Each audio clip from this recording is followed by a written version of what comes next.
আসসালামু আলাইকুম বন্ধুরা, কেমন আছেন আপনারা? আপনাদের সামনে নতুন একটা ভিডিও নিয়ে আসলাম। আমি আজকে অফিস থেকে ফেরার পথে হঠাৎ গুলিস্তান মোড়ে একটু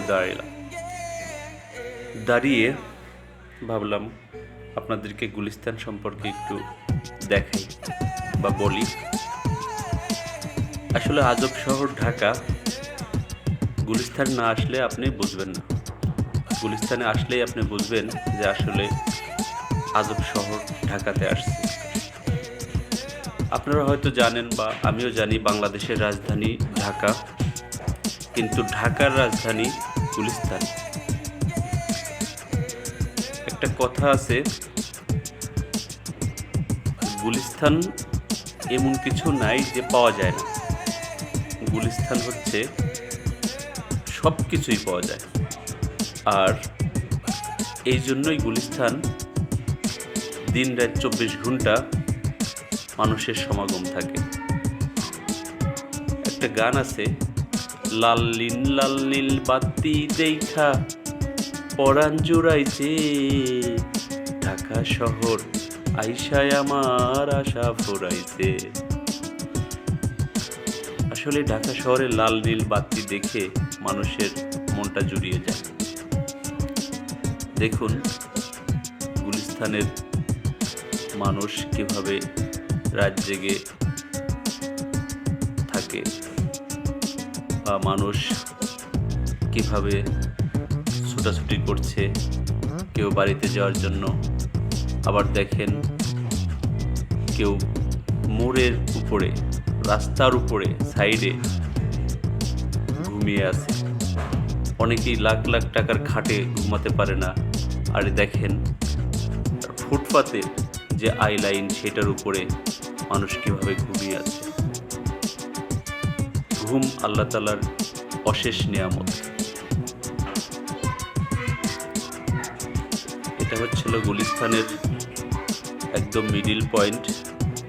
এখান থেকে আপনি বাইতুল মোকাররমে সোজা দেখছেন বাইতুল মোকাররমের গেট, আর এদিক থেকে যদি আপনি যান একবারে সোজা নবাবপুর, বাংলাদেশের ব্যস্ততম ইলেকট্রিক মার্কেট নবাবপুর। আর এদিকে যদি যান বঙ্গভবন, প্রেসিডেন্ট যেখানে থাকে সেখানে, সে লাইনটা এদিকে রাস্তাটা।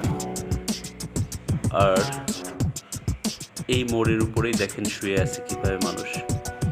এত সাউন্ড পলিউশন, এত সাউন্ড, এত শব্দ, তারপরও মানুষ ঘুমিয়ে আছে। আর আমাদের ঘুম হয় না, মানুষের ঘুম হয় না খাটের উপরে শুয়ে, জাজিমের উপরে শুয়ে। তাই চিন্তা করলাম একটু ভিডিও করি, আপনাদের দেখাই। এদিকে দেখলাম এক মামা পিঠা বিক্রি করছে। জিজ্ঞাসা করলাম পিঠা কত করে, পার পিস 20 টাকা করে বলল। কিন্তু একটা জিনিস আমি লক্ষ্য করলাম, একটা পিঠা যেগুলো বানানো হয়েছে সেইগুলোই আবার গরম করছে, আবার নতুন পিঠাও বানাচ্ছে, মানে ঠান্ডা হয়ে যাচ্ছে সেগুলো আবার গরম করে বানায় দিচ্ছে। তো গুলিস্তানে আপনার এগুলো অহরহ হয়। গুলিস্তান থেকে আপনারা যে ফাস্ট ফুডগুলো আছে এগুলো অ্যাভয়েড করে চলার চেষ্টা করবেন। এই গুলিস্তানের খাবারগুলো খুবই দূষণীয়, এই খাবারগুলো বেশি ভালো না। এই জন্য আপনারা সবসময় চেষ্টা করবেন গুলিস্তান থেকে কোনো কিছু না খাওয়ার।